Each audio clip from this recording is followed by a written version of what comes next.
Kan? Lepas tu saya naik macam biasa lah. Saya rekod. Ha. Kau nampak tadi saya nampak warna putih kat tingkap tu. Tapi betul saya kata kurang tingkap yang sebelah kanan tu. Balai Polis Gombak ni bukan mengatakan tak ada apa-apa geng. Macam-macamnya ada. Oh, besok semua dah start kerja lah geng. Tapi budak-budak tu sekolah kan. Sekolah lagi. Kan? Hari apa? Hari Selasa baru start kan? Selasa lagu lah. Selasa baru start sekolah balik. Oh, tapi besok kita nak pergi mana? Tu mana? Mana yang sedap-sedap kan? Tu tempat yang kau cakap tu best tak? Okey juga tu. Situ okey tak? Okey. Padu tapi aku cuba masuk petang. Petang pun boleh sesat. Tak apa lah, malam ni kita masuk sana. Kalau sesat kita dua. Itulah kan. Anjing. Geng, malam ni kita pergi tempat baru nak? Tempat baru.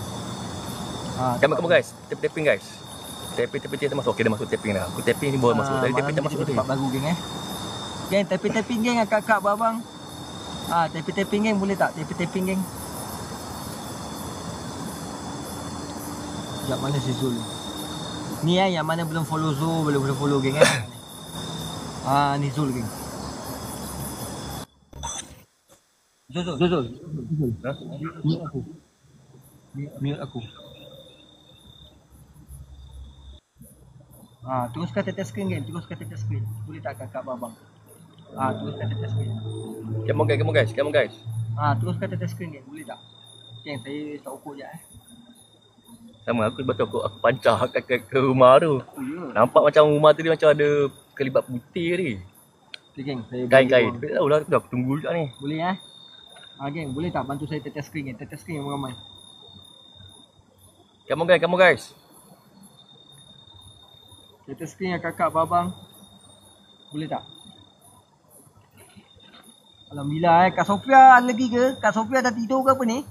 Tidur lah, kerja. Kerja. Kak Sofia tidur ke? Say hi sikit Kak Sofia nak tahu. Bang, saya nampak tadi. Itulah tidur ke? Ada tadi ni. Kain putih ni budak kata ni. Betul bang, saya nampak tadi dalam tu. Ada macam kain putih, dia macam sekelimbar. Baik-baik Kak. Tu yang saya duduk sini, saya tunggu jap ni. Tak apa geng, yang mana nak tidur tu boleh tidur dulu yang mana tu yang saya duduk jap sini nak pergi balik kat mana dia pergi kan. Baik Kak. Lepas dah habis batang ni kan saya masuk dalam tengok. Saya akan masuk dalam tengok. Lokasi baru Kak, insya-Allah. Dia dekat tingkap yang pertama tu. Dia macam ada kain macam bergoyang sikit tu, dia terus hilang. Kita cuba lokasi baru Kak. Tu ada atas pokok ke.